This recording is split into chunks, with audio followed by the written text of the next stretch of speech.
Die Ereignisse im Nahen Osten drohen sich zu überschlagen.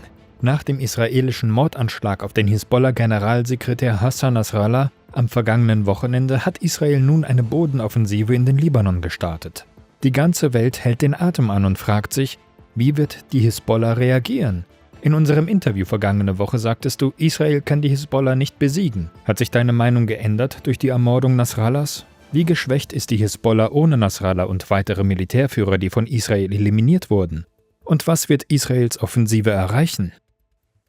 Well, I think first of all, we have to understand that when I speak of Hezbollah, I don't speak of an individual or a group of individuals. I speak of a resistance movement. And Hezbollah has proven over the years that it is a resistance movement that has earned the respect of its opponents.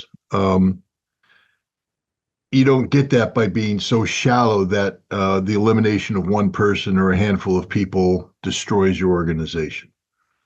The death of Hassan Nasrallah, the murder, the assassination, whatever term you want to use, was a serious blow because Hassan Nasrallah was a serious individual who had been at the head of Hezbollah since 1992.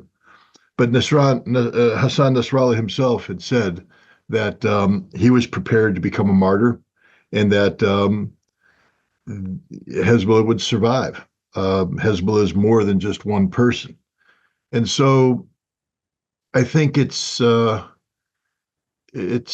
wishful thinking to believe that by taking out Nasrallah and senior leadership that you somehow crippled Hezbollah. Like any organization, senior leadership always, and I think we know that lieutenants oftentimes know more about the organization than the captains. The captains are busy sitting at the top, dealing with the political aspect of life, but the day-to-day functioning of the organizations is in the hands of the lieutenants. They know where everything is. And then underneath the lieutenants are sergeants. And underneath the sergeants are corporals. There's a chain of command.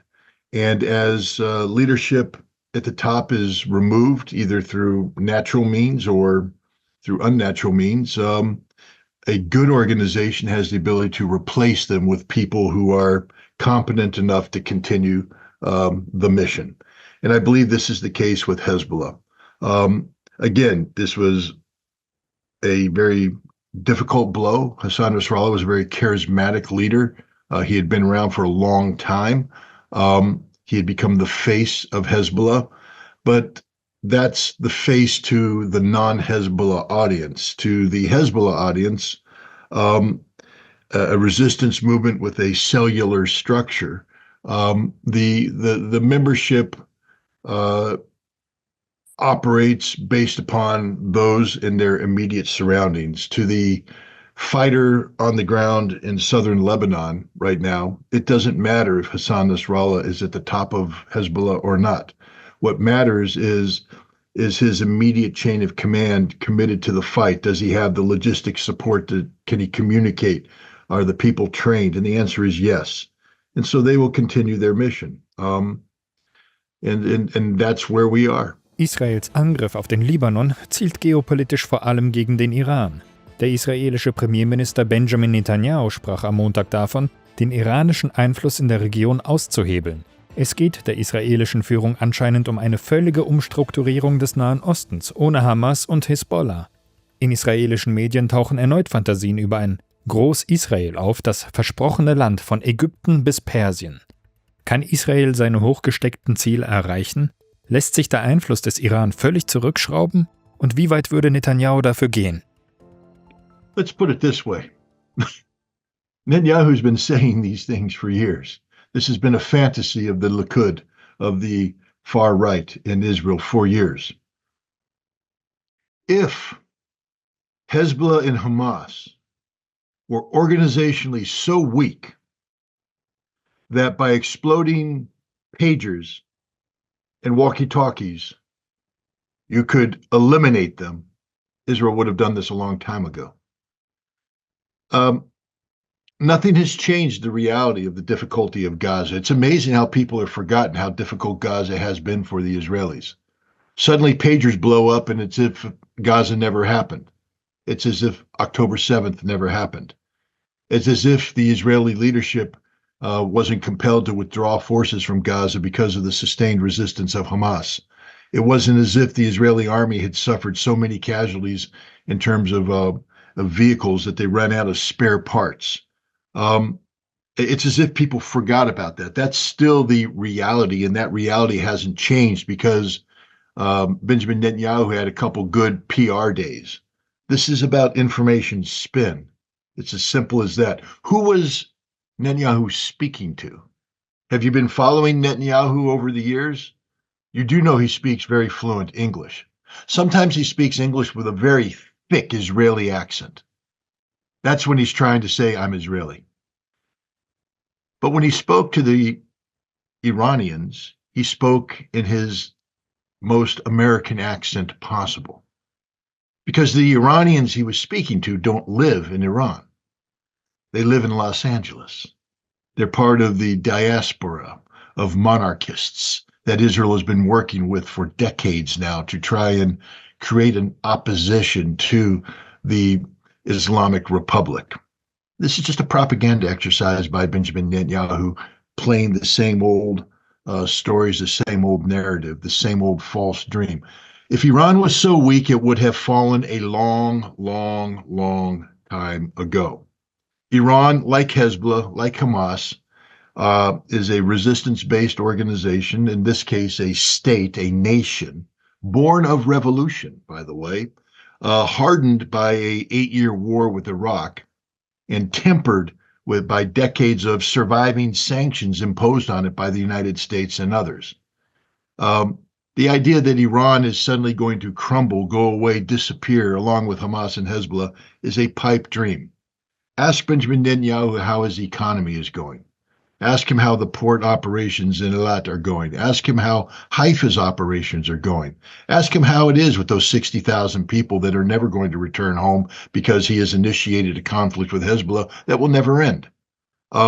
And we speak of an Israeli incursion. You do know that there has been no invasion of southern Lebanon, that the Israeli incursions are very limited in scope and scale because, one, there's a lot of pressure put on Israel by the United States and Europe not to engage in this. Two, Israel understands that it has not dismantled Hezbollah's ability to resist. And three, the Israeli military isn't capable of launching a major incursion of this nature without incurring significant casualties, which neither the Israeli military nor the Israeli leadership nor the Israeli public is ready to absorb. So we need to be careful about putting too much emphasis on the propaganda spewed by a failed Israeli leader who has had a good week.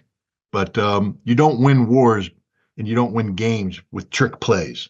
Everything Israel has done recently is a trick play. Pagers blowing up, walkie-talkies blowing up, putting 85 Mark 84 2,000-pound bombs in one place to collapse a bunker. It's a trick play. That's not how you win wars. You win wars through sustained engagement. And Israel right now hasn't shown an ability to sustain what's taking place. Let's have this conversation in a month and see where we're at. Wie schon nach dem Mordanschlag auf den Hamas-Chef Ismail Haniyeh Anfang August in Teheran warten nun alle gespannt auf die iranische Reaktion. Im August hatte der Iran zwar groß klingende Drohungen ausgesprochen, militärische Handlungen folgten jedoch nicht. Vor dem israelischen Einmarsch hatte der Iran ausgeschlossen, eigene Soldaten in die Region zu entsenden. Aus Sicht Teherans verfügt die Hisbollah über genügend eigene Kräfte und Ressourcen, um die israelische Offensive abzuwehren. Wird der Iran wieder nur abwarten? Worauf wartet die iranische Führung? Wo ist der Punkt, die rote Linie, wo Iran definitiv militärisch einschreiten würde? Again, it's amazing how Israel runs a number of trick plays and suddenly everybody believes that Iran is in a panic and that they're losing. Before the Israeli trick plays, people accepted that Israel was in a very difficult situation. What is it about the Israeli situation that has changed after the trick plays? Nothing. You see, Iran is a strategic thinking nation. you can't just look at the battlefield. You can't just look at where, a handful of bombs are dropping. You have to pull back. Again, the key to defeating Israel is the economy. What is the health of the Israeli economy right now?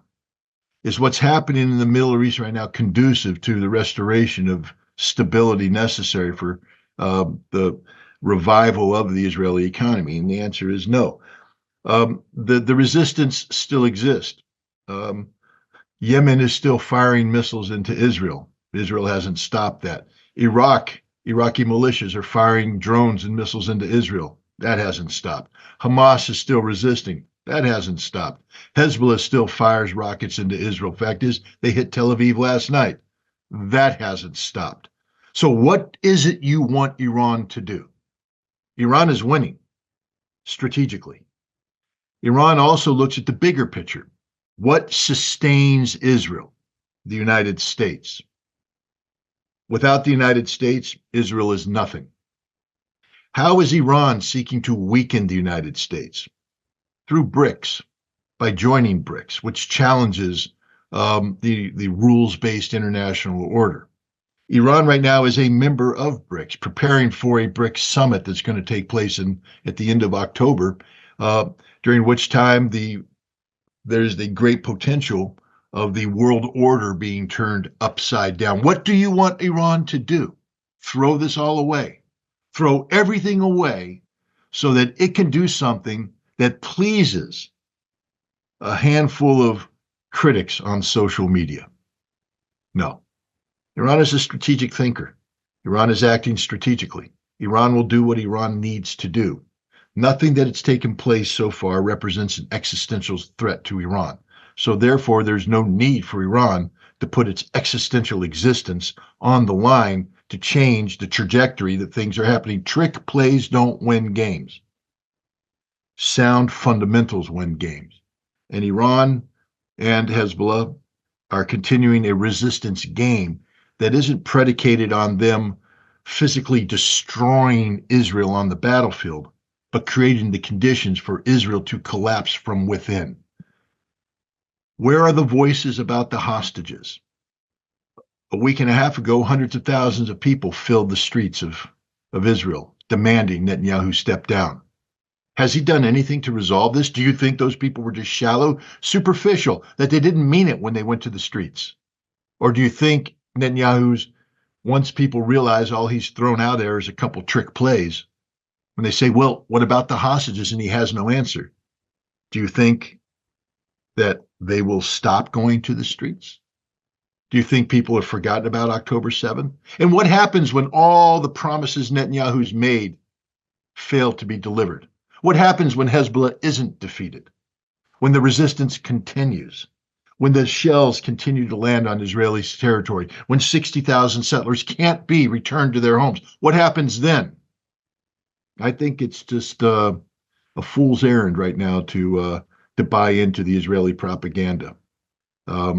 Nothing has fundamentally changed. They've erased a couple names at the top. Those names will be replaced, but the structures that they ruled over still remain. Nach dem Mordanschlag auf Nasrallah meldete sich der israelische Premierminister Benjamin Netanyahu. Er sprach mit sichtbarer Genugtuung davon, dass es Israel gelungen sei, der Hisbollah den Kopf abzuschlagen. Laut Medienberichten spielten dabei Spione auf libanesischer Seite eine zentrale Rolle. Wie ist es Israel gelungen, Hassan Nasrallah zu töten? Woher kannten sie seinen genauen Aufenthaltsort? Hat die Hisbollah kritische Fehler begangen? Well, I think the clear answer is yes. Israel knew where he was. They dropped sufficient ordnance necessary to kill him. That is a failure on the part of Hezbollah. I think we need to be careful, though, when we start getting the unsourced information about moles inside Hezbollah. Mossad has penetrated the Iranian intelligence service. Back in the 1980s, one of the ways the United States destroyed a Palestinian terrorist organization was to create the notion that that organization had been betrayed from within, that there was a mole. And what happened is that organization turned in on itself and destroyed itself, hunting down a mole that didn't exist.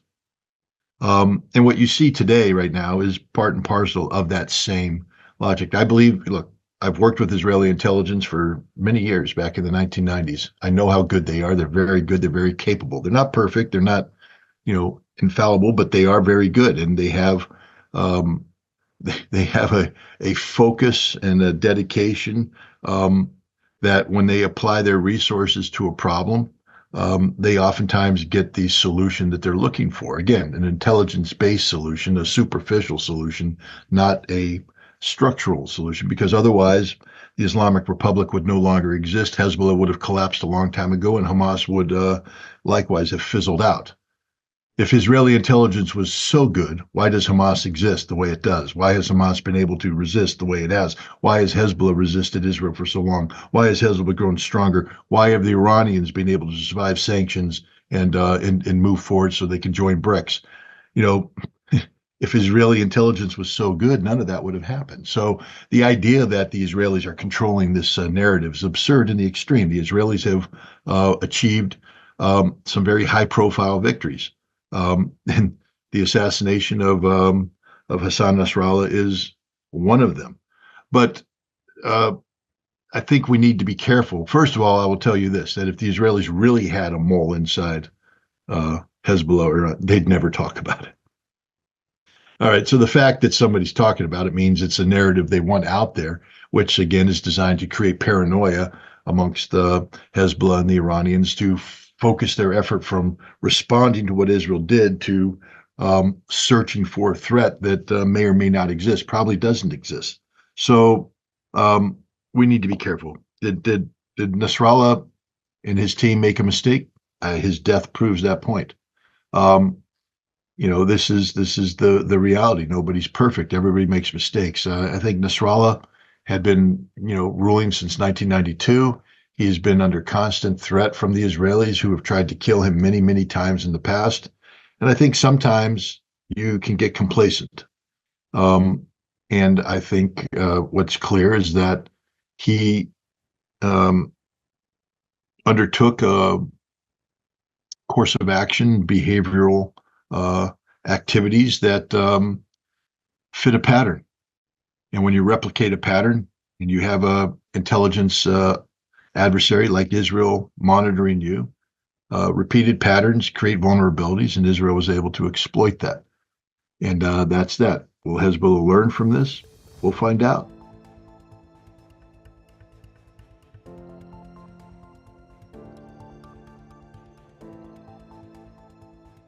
Liebe Zuschauer, wenn euch unsere Beiträge gefallen, teilt sie unbedingt in den sozialen Medien. Abonniert unseren Kanal und drückt auf die Glocke, damit ihr keine Veröffentlichung von Gegenpol verpasst.